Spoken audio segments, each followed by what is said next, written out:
Hello everyone, ನಾನೀಗ ಇದ್ದಿದ್ದು Udupi railway ಸ್ಟೇಷನಲ್ಲಿ. Night 20:57 ಆಗಿತ್ತು. ನನ್ನ ಟ್ರೈನ್ ಇದ್ದಿದ್ದು 21:10ಗೆ. ಸೊ ನಾನೀಗ ಹೋಗ್ತಾ ಇದ್ದಿದ್ದು ಬ್ಯಾಂಗ್ಳೂರಿಗೆ. ಅಕ್ಕನ ಪಾಪದ ಬರ್ತ್ಡೇ ಸೆಲೆಬ್ರೇಷನ್ ಇತ್ತು ಅಂತ ಹೇಳಿ ನೈಟ್ ಟ್ರೈನಿಗಂತ ಹೊರಟಿದ್ದೀನಿ. ನಾನು ಹೋಗಿ ಒಂದು 10 ಮಿನಿಟ್ಸ್ ಆಗಿದ್ದೆ, ಟ್ರೈನ್ ಬಂತು. ಅದೇ ಟೈಮಲ್ಲಿ ಮಳೆ ಕೂಡ ಸಿಕ್ತು. ನಾನು ಒಬ್ಬಳೇ ಹೊರಟಿರೋದ್ರಿಂದ ಲೇಡೀಸ್ ಕಂಪಾರ್ಟ್ಮೆಂಟಲ್ಲಿ ಹತ್ಕೊಳ್ಳುವ ಅಂತ ಹೇಳಿ ಲಾಸ್ಟಿಗೆ ಹೊರಡ್ತಾ ಇದ್ದೀನಿ. ಸೊ ಫೈನಲಿ ನನಗೆ ಲೇಡೀಸ್ ಕಂಪಾರ್ಟ್ಮೆಂಟಲ್ಲಿ ಸೀಟ್ ಕೂಡ ಸಿಕ್ತು. ಬಟ್ ನಂಗೆ ಸಿಕ್ಕಾಪಟ್ಟೆ ಹುಷಾರಿರಲಿಲ್ಲ, ಹಾಗಾಗಿ ನಾನು ಟ್ಯಾಬ್ಲೆಟ್ ಕೂಡ ತೊಗೊಂಡು ಹೋಗಿದ್ದೆ. ಹಾಗೆ ಫಂಕ್ಷನ್ ಟೈಮಲ್ಲೇ ಪಿಂಪಲ್ಸ್ ಎಲ್ಲ ತುಂಬ ಆಗಿತ್ತು, ಹಾಗಾಗಿ ಒಂದು ಫೇಸ್ ಜೆಲ್ ಕೂಡ ತೊಗೊಂಡೋಗಿದ್ದೆ. ಬಟ್ ಅಲ್ಲೇ ಟ್ರೈನಲ್ಲೇ ಹಚ್ಕೊಳ್ತಾ ಇದ್ದೆ. ಒನ್ ಡೇಲಿ ಯಾವುದೂ ವರ್ಕ್ ಆಗಲ್ಲ, ಬಟ್ ಸ್ವಲ್ಪನಾದರೂ ಕಮ್ಮಿ ಆಗಲಿ ಅನ್ನೋದಕ್ಕೆ ಹಾಕಿದ್ದೆ ಅಷ್ಟೇ. ಟ್ರೈನಲ್ಲಿ ಇಬ್ಬರು ಚಿಂಟು ಪಿಂಟು ಸಿಕ್ಕಿದ್ರು, ಸೊ ಅವ್ರ ಜೊತೆ ಟೈಮ್ ಪಾಸ್ ಮಾಡ್ಕೊಂಡು ಹೊರಟೆ. ಹಾಗೆ ಮಾರ್ನಿಂಗ್ 6:30 ಅನ್ನುವಾಗ ಎದ್ದು ನೋಡ್ತೀನಿ ಎಲ್ಲಿ ಬಂದಿದ್ದೀನಿ ಅಂತ. ಆ್ಯಕ್ಚುಲಿ 2 o'clock 6:30ವರೆಗೂ ಸಕಲೇಶಪುರದಲ್ಲಿ ಟ್ರೈನ್ ಸ್ಟಾಪ್ ಆಗಿಬಿಟ್ಟಿತ್ತು. ಸೊ ಹಾಗೆ ಮಾರ್ನಿಂಗು ಯಾವುದೇ ರೀತಿ ಬ್ರೇಕ್ಫಾಸ್ಟ್ ಕೂಡ ಸಿಕ್ಕಿರಲಿಲ್ಲ. ಹಾಗಾಗಿ ಚಾಕ್ಲೇಟ್ ತಿನ್ಕೋತಾ ಫೈನಲಿ ನಾನು ಬ್ಯಾಂಗ್ಳೂರು ರೀಚ್ ಆಗುವಾಗ 11:30 ಆಗಿತ್ತು. ಫೈನಲಿ ಅಕ್ಕನ ಮನೆಗೆ ರೀಚ್ ಆಗಿ ನೆಕ್ಸ್ಟ್ ಮಾರ್ನಿಂಗ್ 16th ಅನ್ನುವಾಗ ಪಾಪು ಬರ್ತ್ಡೇ ಸೆಲೆಬ್ರೇಷನಿಗಂತ ರೆಡಿ ಆಗಿಬಿಟ್ಟು ಕ್ಯಾಬ್ಗೆ ವೇಟ್ ಮಾಡ್ತಾ ಇದ್ವಿ.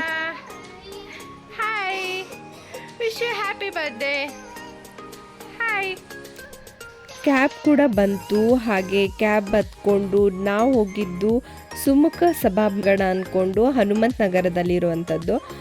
ನಂತರ ನನ್ನ ಕಸಿನ್ಸ್ ಎಲ್ಲ ಪೋಸ್ಟರೆಲ್ಲ ಹಾಕ್ಕೊಂಡು ಹಾಗೆ ಬರ್ತ್ಡೇಗೆ ಸೆಲೆಬ್ರೇಷನ್ ಮಾಡಲಿಕ್ಕೆಲ್ಲ ಪ್ರಿಪ್ರೇಷನ್ ಮಾಡ್ಕೊಳ್ತಾ ಇದ್ರು. ನಾವು ಹೋದದ್ದು ಲೇಟ್ ಆಗಿತ್ತು, 10 o'clock ಆಗಿತ್ತು. ಸೊ ಫಸ್ಟಿಗೆ ನಾವು ಬ್ರೇಕ್ಫಾಸ್ಟ್ ಮಾಡಲಿಕ್ಕೆ ಅಂತಲೇ ಹೊರಟ್ವಿ. ಬ್ರೇಕ್ಫಾಸ್ಟಿಗೆ ಉಪ್ಪಿಟ್ಟು, ಚಟ್ನಿ, ಹಾಗೆ ಅವಲಕ್ಕಿ, ಹಾಗೆ ಕುಂಬಳಕಾಯಿ ಹಲ್ವಾ ಇತ್ತು. ನೆಕ್ಸ್ಟ್ ಪೂಜೆ ಎಲ್ಲ ಸ್ಟಾರ್ಟ್ ಆಯಿತು. ಅಕ್ಕ, ಪಾಪು ಹಾಗೆ ಬಾವ ಮೂವರು ಕೂತ್ಕೊಂಡಿದ್ರು.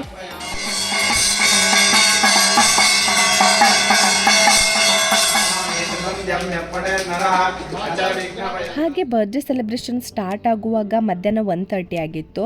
ಆ್ಯಕ್ಚುಲಿ ಬರ್ತ್ಡೇ ಸೆಲೆಬ್ರೇಷನ್ ಸಿಂಪಲ್ ಆಗಿ ಇಟ್ಕೊಂಡಿದ್ರು. ಈಗ ಒಂದು 10 ನಿಮಿಷದ ಮಟ್ಟಿಗೆ ಒಂದು 2-3 ಕಾರ್ಯಕ್ರಮಗಳು ಇಟ್ಕೊಂಡಿದ್ದೀನಿ.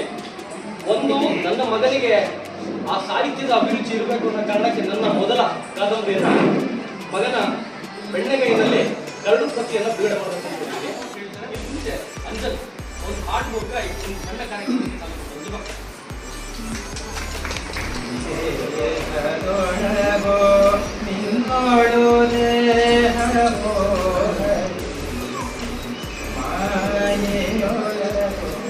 ಈಗಾಗಲೇ ಅವರು ಓದುವಾಗೆ ಒಳ್ಳೆಯತನ ಅನ್ನೋದು ತುಂಬ ಕಡಿಮೆ ಆಗ್ತಿದೆ, ನಮ್ಮ ಪ್ರಜ್ಞೆನೇ ಭ್ರಷ್ಟ ಆಗ್ತಾ ಇದೆ. ಈ ಸಂದರ್ಭದಲ್ಲಿ ಆ ಒಳ್ಳೆಯತನವನ್ನ ನಾವು ಆವಾಹಿಸಿಕೊಡ್ಬೇಕು ಅಂತ ಒಂದು ಪಾತ್ರದ ಮೂಲಕ ಒಳ್ಳೆಯತನವನ್ನ ಆ ಡೆಫಿನೇಷನ್ ಕೂಡ ಕೊಟ್ಟಿದ್ರು ವೆಂಕಣ್ಣ. ಒಂದಷ್ಟು ಡೆಫಿನೇಷನ್ ಇಲ್ಲಿ ಅನಿಸಿದ್ವಿ, 9 ಡೆಫಿನೇಷನ್ ಇದೆ. ವೆಂಕಣ್ಣನ ಥಾಟ್ ಏನು ಅಂದ್ರೆ, ಅಂಡ್ ನಾವೆಲ್ಲ ಒಂದು ಕರ್ಮ ಬಂಧನದಲ್ಲಿ ಸಿಲುಕಿರ್ತೀವಿ. ನಮ್ಮನ್ನ ಒಂದು ಕರ್ಮ ಕಾಯ್ತಾ ಇರುತ್ತೆ, ಅಥವಾ ಒಂದು ನಿಯತಿ ನಮ್ಮನ್ನ ಟೈಮ್ ಮಾಡಿರುತ್ತೆ, ಬೆಂಡ್ ಮಾಡಿರುತ್ತೆ, ಕಾಲನ ಅಂದ್ರೆ ಕಟ್ಟಾಕಿರುತ್ತೆ. ಆ ನಿಯತಿ ಪ್ರಕಾರ ನಮ್ಮ ಬದುಕು ಸಾಗುತ್ತೆ, ಬದುಕು ಪೂರ್ವ ನಿರ್ಧಾರಿತ ಅನ್ನುವಂಥದ್ದು ಒಟ್ಟಾರೆ ಈ ಕಾದಂಬರಿಯ ಥೀಮ್. ನನ್ನ ಮಗನ ಬೆಣ್ಣೆ ಕೈನಲ್ಲಿ ವೆಂಕಣ್ಣ ಕೈಕಲ್ ಕಟ್ಟಾಕೊಂಡಿದ್ದು ಬಿಡುಗಡೆ ಆಗ್ತದೆ.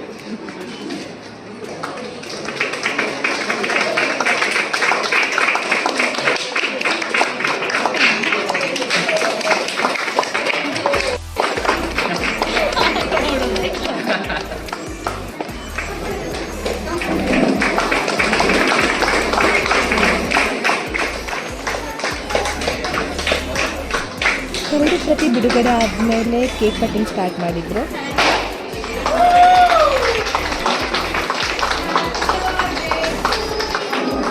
Happy birthday to you. Happy birthday to dear Vidya. Happy birthday to you. May God bless you. May God bless you. May God bless you, dear.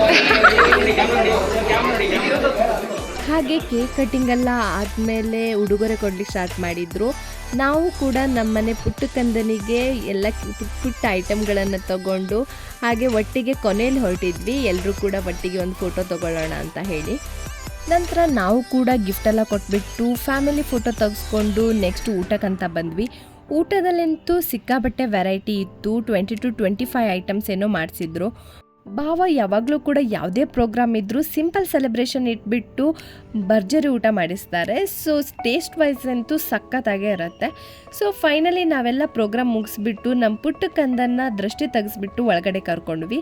So ಈ ವ್ಲಾಗ್ ನಿಮ್ಗೆಲ್ರಿಗೂ ಇಷ್ಟ ಆಗಿರುತ್ತೆ ಅಂದ್ಕೊಳ್ತೀನಿ. ಸೊ ಇಷ್ಟ ಆಗಿದ್ರೆ ಲೈಕ್, ಶೇರ್ ಆ್ಯಂಡ್ ಕಮೆಂಟ್ ಮಾಡಿ.